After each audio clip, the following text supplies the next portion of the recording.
Con panini, acqua e frutta oggi per i bambini, dopo la bufera sulle mense scolastiche di Udine, i pasti caldi dovrebbero tornare lunedì, i genitori pronti a chiedere un risarcimento danni.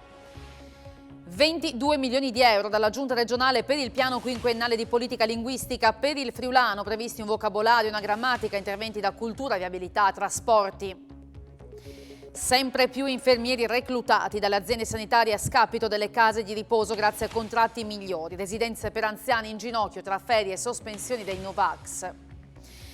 Assolto dal Tribunale di Verona un parroco che oggi opera in Friuli era accusato di non assolvere agli obblighi di assistenza familiare verso la figlia preferendole la Chiesa.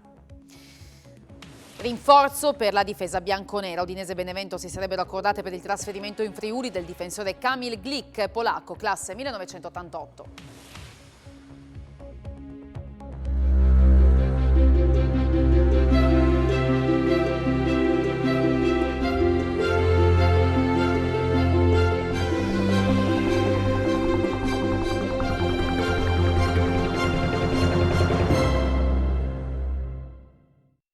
Buonasera da Telefriuli, ben trovati all'appuntamento serale con il nostro telegiornale. In primo piano la tempesta giudiziaria che ha travolto le mense delle scuole di Udine e di altri comuni della provincia. Quello di oggi è stato il primo giorno senza pasti caldi, sostituiti da cestini con acqua, frutta e panini che sono stati distribuiti ai bambini. Con il comune costretto a fronteggiare un'emergenza senza precedenti, i pasti caldi dovrebbero tornare già lunedì, ma i disagi sembrano destinati a durare. Dopo la bufera sulle mense scolastiche, i genitori sono stati avvertiti ieri sera con un messaggio sul telefonino che oggi il servizio sarebbe comunque stato garantito. Sì, nei centri estivi oggi è stata garantita la somministrazione del pasto ai bambini che sono iscritti attraverso l'erogazione di un cestino e da lunedì verrà ripresa la tipologia che i bambini sono abituati a conoscere. Verranno preparati i pasti all'interno di una scuola materna che poi verranno distribuiti nei diversi plessi dove si svolgono i centri estivi in questo momento. Stiamo parlando naturalmente della fascia 6-11 anni di età. Questo servizio sarà garantito per la prossima settimana, anche per rassicurare i genitori? Certo, per la prossima settimana sicuramente, poi gli uffici adesso stanno facendo le loro valutazioni e daremo delle comunicazioni successivamente per il periodo successivo, perché ricordo che i centri estivi durano per tutto il mese di agosto. Beh, i genitori sono già stati avvisati ieri sera perché abbiamo un sistema di messaggistica che arriva direttamente al genitore che ha iscritto il bambino al servizio, dove abbiamo specificato che il servizio è garantito con il pasto compreso. E questo accadrà anche per il futuro, per i prossimi giorni? Esattamente, ma sono delle comunicazioni che sono importantissime per far stare tranquilli i genitori e per garantire il servizio. Ma i genitori sono pronti a chiedere un risarcimento danni per i disagi procurati ai bambini dal servizio di mensa scolastica. Li abbiamo sentiti. Come è andata oggi? Beh, oggi diciamo che è andata positivamente, nel senso che è stato consegnato un cestino a tutti i bambini del centro estivo, per cui diciamo che il pasto c'era. Hanno consegnato un panino, l'acqua naturale nella bottiglietta di plastica, la frutta, un frutto, ecco la pesca e una merendina. Beh, è un pasto insufficiente, sicuramente non è, esatto, sicuramente non è quello che ci aspettavamo. Vediamo cosa succederà la settimana prossima. Però bimbo dici da bene, perché sono la contenta della bimbo, sono anche contento io. Sono così della funzione. Però l'ha dato prosciutto, lui non ha mangiato prosciutto, ha dato 2 pezzi di formaggio. L'ha mangiato così, le solito. Abbiamo così a posto. Dai. Quali sono le sensazioni? Le ha sentito anche altri genitori? Beh, guardi, è da ieri che sento tantissime persone. Diciamo che quello che è successo ieri è stata una sorta di vittoria e quello che penso io è che la serenità dei nostri bambini è stata totalmente tolta, è stata messa in parte e quella non ritornerà mai, perché comunque loro sono i primi che sulla loro pelle hanno passato un disagio e questo non ci sarà mai nessun soldo che potrà risarcire questo, ecco. Però le posso dire che adesso parlo io a nome mio, ma penso anche a nome di tante altre famiglie, che vorremmo proprio chiedere una sorta di rimborso e di risarcimento dei danni, perché ci sentiamo di nuovo, lo ripeto, presi in giro da un anno. Presi in giro, abbiamo speso tanti soldi e c'era del marcio in tutto quello che è stato presentato ai nostri bambini. E intanto i capigruppo di opposizione hanno deciso di chiedere un consiglio comunale straordinario per discutere questo caso. Una situazione che avreste voluto venisse già portata in Consiglio Comunale oggi? Sì, perché bisogna prendere provvedimenti tempestivi, non solo nei confronti della ditta ma anche dell'assessore Battaglia, e credo sia ora che sia lei la prima a rimettere il mandato di assessore per lasciare il posto a qualcuno più competente. Rimarrà come una macchia per questa amministrazione e il sindaco, come ho detto, non può dirsi esente da responsabilità, perché ha delle responsabilità importanti nei confronti della città, prima fra tutte quella di non aver ascoltato moltissime famiglie. Abbiamo piena fiducia nel lavoro della magistratura. Dal punto di vista politico però noi abbiamo bisogno di risposte chiare, certe dal sindaco e dall'assessore, che nel corso dell'ultimo Consiglio Comunale, durante la quale avevamo chiesto il ritiro delle deleghe in tempi non sospetti, non ha proprio preso la parola. Allora vediamo quali sono i particolari emersi dalle indagini dei NAS di Udine nelle mense scolastiche del comune e di altri comuni friulani. Insetti e capelli nei piatti, porzioni mini, cibo freddo, frutta e verdura normale ma pagata come prodotto biologico. È una parte del repertorio di irregolarità scoperte dal NAS di Udine durante i controlli sul cibo distribuito nelle scuole del capoluogo e di altri comuni del Friuli dalla EP SPA, e che hanno portato all'arresto di 4 persone, all'obbligo di dimora per una quinta e a 5 indagati. Durante i controlli è stato accertato che la grammatura delle porzioni era costantemente inferiore a quanto indicato nell'appalto e che il cibo, che sarebbe dovuto arrivare in tavola a una temperatura di 65 gradi, in realtà vi giungeva anche di 10 gradi più freddo, specie se nella scuola non c'erano scaldavivande. Una situazione determinata anche dal fatto che, per recapitare le porzioni, venivano impiegati meno furgoni del dovuto. Infine, in alcune occasioni sono stati trovati addirittura insetti e capelli nelle pietanze. Fissato dalla Giunta regionale il periodo nel quale si potrà andare a votare per le elezioni amministrative, dal 15 settembre al 15 ottobre, via libera anche al piano di politica linguistica del friulano e alla conferma dello sconto carburante fino a tutto agosto. La tutela della lingua friulana potrà contare sull'arrivo di oltre 22 milioni di euro. È il provvedimento principale licenziato dalla Giunta regionale guidata da Massimiliano Federica nella riunione odierna, unitamente alla conferma della proroga dello sconto carburante. Nel corso dell'incontro, con una generalità, quindi un provvedimento interlocutore, è stato indicato invece il periodo dal 15 settembre al 15 ottobre come possibile data per le elezioni amministrative per il rinnovo dei sindaci di Pordenone e Trieste, a cui si aggiungono altri 36 municipi. Una data precisa verrà indicata una volta che arriveranno indicazioni precise dal governo. Per quanto riguarda il friulano, nel quinquennio 2021-2025 verranno stanziati 22.260.000 euro per il piano di politica linguistica. Garantiremo ai cittadini di lingua friulana, ha spiegato l'assessore regionale Pierpaolo Roberti, l'esercizio dei diritti linguistici e riusciremo a perseguire una politica linguistica unitaria mediante il coordinamento delle azioni programmate da altri enti e istituzioni pubbliche e private. Confermato, come detto, anche lo sconto carburante fino al 31 agosto per aiutare le famiglie in difficoltà, ha specificato l'assessore regionale Fabio Scoccimarro. E stanziati dalla Giunta anche 22 milioni di euro per il piano di durata quinquennale di politica linguistica per la lingua friulana, previste la realizzazione di un vocabolario, di una grammatica, ma ci sono interventi che spaziano dalla cultura alla viabilità, ai trasporti. Ci sono anche la realizzazione di un dizionario e di una grammatica tra i progetti obiettivo del piano di politica per la lingua friulana per i prossimi 5 anni, che è stato approvato oggi dalla Giunta regionale con lo stanziamento di 22 milioni di euro.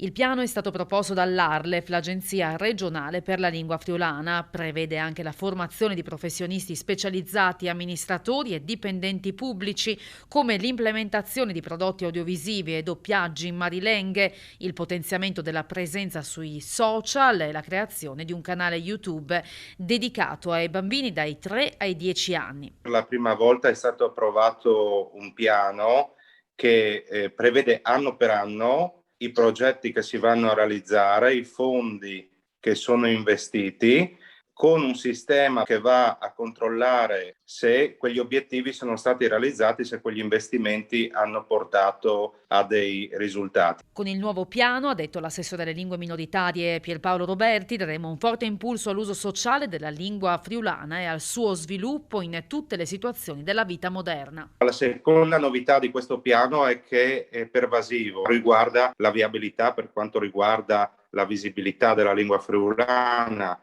il sistema di trasporti, il settore molto importante dell'istruzione e dell'alta formazione, e questo permetterà la presenza della lingua friulana in ogni ambito della vita sociale. E la Giunta regionale ha confermato fino al 31 agosto gli sconti sui prezzi dei carburanti, una decisione, ha commentato l'assessore all'energia Fabio Scocimaro, che tiene conto del fatto che la pandemia ha causato una situazione di crisi generale. Dunque le agevolazioni per la zona 1 restano di 21 centesimi al litro per la benzina e 14 per il gasolio, per la 2 14 centesimi al litro per la benzina e 9 centesimi al litro per il gasolio. Salgono del 30% le domande per il contributo regionale per l'abbattimento delle rette dei servizi educativi per la prima infanzia. Per il 2021-22 hanno raggiunto quota 4.297, sono state tutte accolte. Il commento dell'assessore Alessia Rosolen, numeri che confermano la validità di questa misura, ha detto soprattutto apprezzata dai nuclei con ISEE tra 10.000 e 30.000 euro con più di un figlio. Al contributo si sommano le 1.162 domande sostenute dal Fondo Sociale Europeo con 4,5 milioni.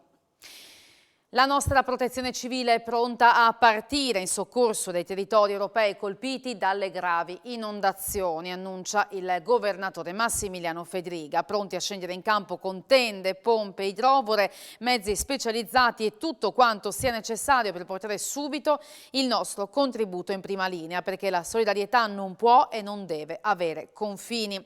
Il bilancio, purtroppo ancora parziale, dell'ondata di maltempo parla di oltre 100 morti, migliaia di dispersi e ingentissimi danni. Le immagini che arrivano da Germania e Belgio sono drammatiche, ha detto il presidente del Consiglio regionale Piero Mauro Zanin, immagini che devono indurre tutti a riflettere sugli effetti dei cambiamenti climatici. Anche da Zanin massima vicinanza alle popolazioni colpite e ai governanti dei due paesi amici.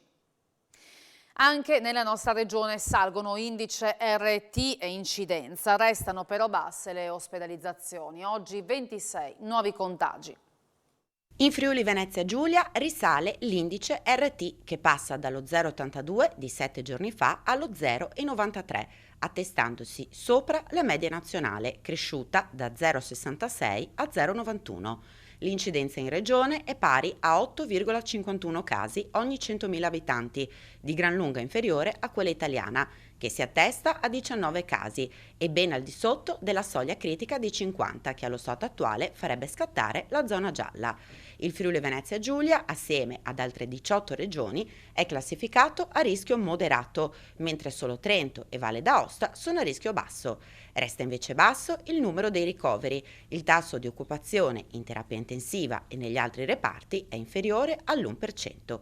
Nel bollettino di oggi, su 4.249 tamponi molecolari, sono stati rilevati 21 nuovi contagi, con una percentuale di positività dello 0,49%, mentre sono 5 i casi rilevati da 1.802 test rapidi realizzati. Non si registrano decessi, resta una persona ricoverata in terapia intensiva, mentre i pazienti negli altri reparti salgono a 6. Tra i nuovi contagi si segnala una persona di rientro dalla Spagna. I biglietti a metà prezzo per gli impianti di risalita non sono una soluzione corretta per convincere i cittadini a vaccinarsi contro il Covid. È l'opinione del capogruppo del PD in Consiglio regionale Diego Moretti, che parla di una proposta bizzarra, una sorta di concorso a premi per un singolo territorio, e aggiunge: la campagna vaccinale deve essere portata avanti con criteri comuni su tutto il territorio. Arriva un grido d'allarme dalle case di riposo. Si stanno vedendo sottrarre infermieri dalle aziende sanitarie che hanno iniziato a reclutarli aprendo le graduatorie e offrendo contratti migliori. Così le residenze per anziani, già a corto di personale per ferie e per le sospensioni dei Novax, ora sono in ginocchio. È in corso una vera guerra per accaparrarsi gli infermieri, vista la carenza di figure amplificata prima dalle ferie estive e poi dalle sospensioni in arrivo per i Novax. Le aziende sanitarie forti di un contratto migliore stanno dando la caccia agli infermieri, andando a sottrarli ad altre strutture del territorio, in particolare case di riposo, le residenze per anziani, si trovano così in grandissima difficoltà. Ci sono graduatorie sia per gli infermieri che per gli operatori sociosanitari delle aziende sanitarie. Se le aziende sanitarie cominciano a chiamare, come sembra stiano facendo in questo periodo, la situazione diventa veramente molto complicata. Solo ieri qui per esempio noi abbiamo avuto 3 dimissioni di infermieri e adesso far girare i turni in un'equipe senza almeno 3 infermieri è complicato. So di altri colleghi che hanno le stesse difficoltà, anche strutture più piccole dove manca 1 o 2 infermieri, la situazione diventa veramente molto grave. Non c'è alcuna possibilità di sostituirli in questo momento, abbiamo esperito tutti i tentativi, ho appena fatto un concorso recentemente a tempo indeterminato con un contratto pubblico, ci sono presentati in 3 e li abbiamo assunti tutti e 3. Non ci sono infermieri sul mercato in questo momento, la situazione è molto difficile. L'idea è quella di provare a cambiare il contratto agli infermieri per rendere il posto in casa di riposo più attrattivo. E noi dal 1° gennaio probabilmente passeremo dal contratto dei comuni e degli enti locali al contratto sanità per appunto essere più attrattivi verso le figure sanitarie e non mi sfugge chiaramente che questa qui è involontariamente un atto di bellicosità verso i colleghi perché alla fine andrà a togliere infermieri e colleghi che non hanno questo contratto. Non ho alternative, sono molto dispiaciuto ma questa è l'unica mossa che posso fare. Stop alla Guardia Medica, Lazzano X, Chions, Fiume Veneto, Pasiano di Pordenone, Pravis Domini e Prata. La decisione per la grave carenza di medici di continuità assistenziale è stata comunicata dall'azienda Friuli Occidentale ai sindaci del distretto azzanese.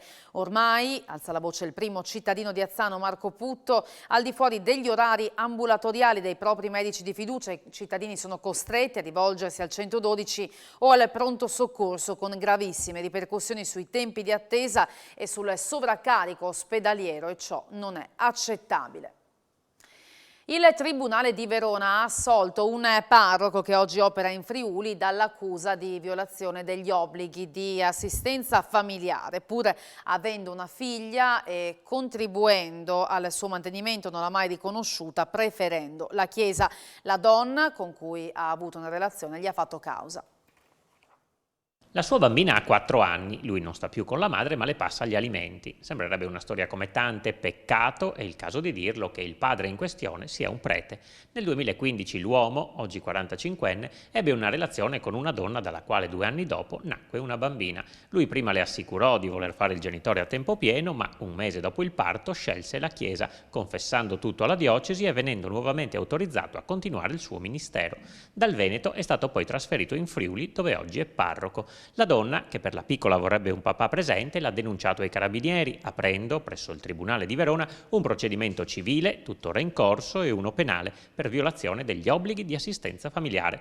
Ma per questa imputazione il sacerdote, che non aveva riconosciuto la bambina, pur ammettendo di esserne il padre biologico, fatto confermato dal DNA, è stato assolto dalla magistratura, che ha archiviato il caso. In sostanza, secondo il giudice, essendo un prete riconosciuto dalla Chiesa, non ha alcun obbligo di fare il papà, pur dovendo contribuire economicamente, anche in maniera maggiore rispetto a quella attuale se servisse, alla crescita della figlioletta. Il parroco, insomma, ha preferito occuparsi di molte anime friulane piuttosto che stare accanto con continuità alla figlia, ma di questo, almeno dal punto di vista penale, non si può fargli una colpa. Il GIP di Udine ha ordinato l'incidente probatorio per stabilire le esatte cause della morte di Riccardo Franzin, investito da un'auto la sera del 1° maggio a Udine. Servirà un incidente probatorio per stabilire le esatte cause della morte di Riccardo Franzin, il ragazzo di 16 anni che verso le 22 del 1° maggio, serata particolarmente piovosa, è stato investito da un'automobile in via delle Ferriere a Udine. Il GIP Maria Rosa Persico ha conferito l'incarico al perito già nominato Vito Toneatto. L'incidente probatorio era stato chiesto dall'avvocato Roberto Mete, difensore assieme a Mary Mete di Sandro Margherit, a carico del quale è stato aperto dalla procura un fascicolo per omicidio stradale. Con questo, dice Mete, si intende far chiarezza a 360 gradi sulla dinamica del sinistro. Durante l'udienza il difensore ha nominato il proprio perito di parte, così come il pubblico ministero Luca Olivotto e le parti civili, gli avvocati Barbara Puschiasis ed Elisa Sottostanti, rappresentanti dei genitori del giovane. L'omicidio di Tatiana Tulissi torna in Corte d'Assise d'Appello a Trieste, la ringa del difensore di Paolo Caligaris che ha chiesto l'assoluzione per il proprio assistito. L'ipotesi che sia stato Paolo Calligaris a uccidere Tatiana Tulissi è incompatibile con quanto ricostruito nella sentenza, dal punto di vista della verosimiglianza e soprattutto da quello cronologico. È l'argomento principale del difensore di Calligaris, l'avvocato Rino Battocletti, che durante l'arringa in Corte d'Assise d'Appello a Trieste ha chiesto la soluzione con formula piena per il suo assistito. Secondo il legale, sono del tutto compatibili e plausibili le tre piste alternative, ovvero una rapina finita male, un omicidio su commissione e la possibilità che l'uccisione di Tatiana sia avvenuta prima che Calligaris tornasse a casa. Ipotesi quest'ultima che sarebbe suffragata anche da una macchia rinvenuta sullo pneumatico posteriore sinistro della vettura dell'imputato. A inizio luglio anche l'altro difensore di Calligaris, l'avvocato Alessandro Gamberini, aveva parlato di processo costruito sulla sabbia. La prossima, probabilmente ultima udienza, è prevista per fine settembre. E continua il processo per il crack della Copca. Oggi le ringhe degli avvocati Massimo Cescuti, Maurizio Conti e Federico Carneluti, difensore dell'ex presidente del CDA di Copca, Giacomo Cortiula, dell'ex componente del collegio sindacale Fosca Petris e degli ex componenti del CDA Vanessa Gressani e Sonia Caccitti. Per la metà di settembre è fissata l'udienza, durante la quale saranno sentite le ultime arringhe. Ci sono stati nuovi controlli di carabinieri, polizia locale, polizia di Stato e Guardia di Finanza in Borgo Stazione a Udine, 2 cittadini pakistani senza fissa dimora che hanno violato il daspo urbano e un 44enne cittadino marocchino irregolare e inottemperante al decreto di espulsione sono stati denunciati. Identificate 131 persone e controllati 14 pubblici esercizi, su uno dei quali sono in corso accertamenti per verificare il rispetto delle norme igienico-sanitarie. Non ce l'ha fatta Maria Giuseppina Battilana, l'89enne di Coseano, rimasta coinvolta in un incidente stradale accaduto lo scorso 7 luglio lungo la regionale 464 a Fagagna. Era parsa subito gravissima dopo essere stata sbalzata dall'abitacolo dell'auto su cui viaggiava, scontratasi con un'altra vettura. Nell'incidente era rimasto ferito anche il marito di 80 anni. Una coppia di cittadini rom residente a Udine è stata denunciata dai carabinieri per spendita di banconote false. I due avevano raggirato titolari di bar, edicole, tabacchine e cartolerie.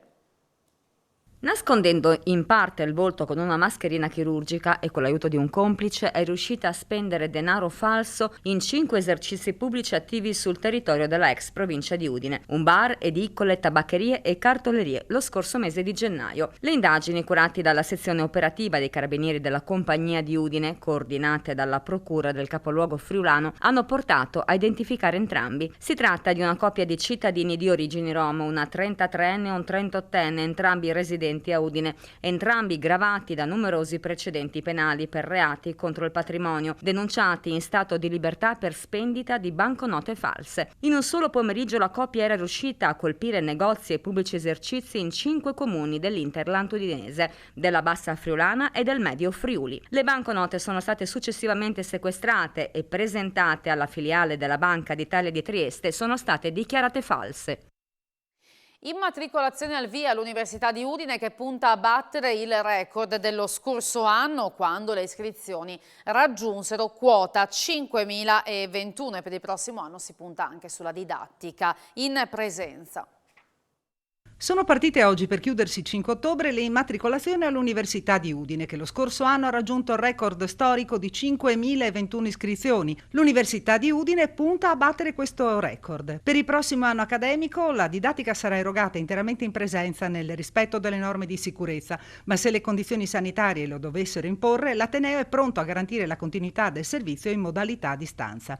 L'Ateneo udinese è tra i primi in Italia per quanto riguarda le opportunità lavorative post laurea. Stando ai dati di Alma Laurea, noi abbiamo sempre ricevuto negli ultimi anni delle indicazioni molto positive, cioè ponendo Udine a delle percentuali decisamente superiori alla media nazionale.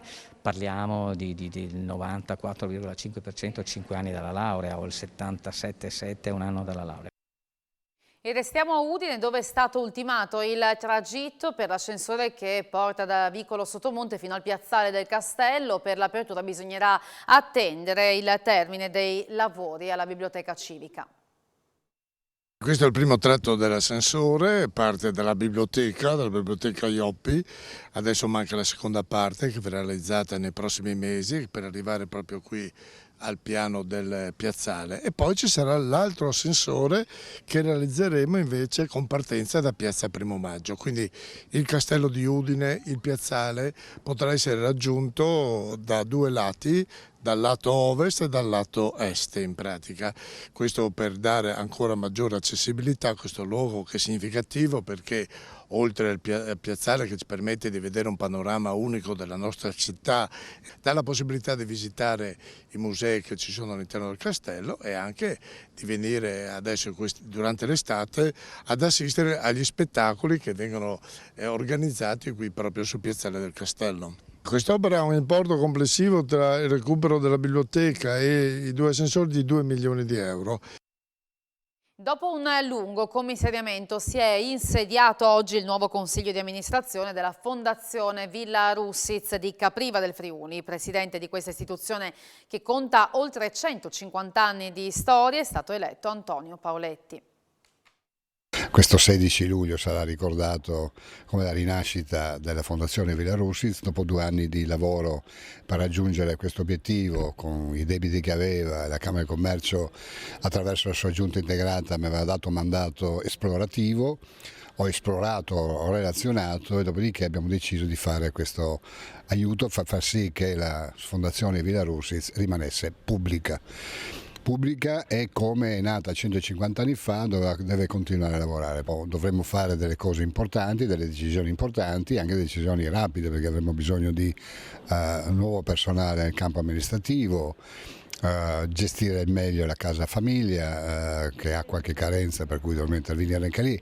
Però il consiglio insediatosi oggi è un consiglio fatto di persone con grandi competenze, per cui darò degli incarichi a ogni consigliere a seguire un ramo d'azienda in maniera tale che ognuno si senta coinvolto e ognuno abbia un settore da lavorare.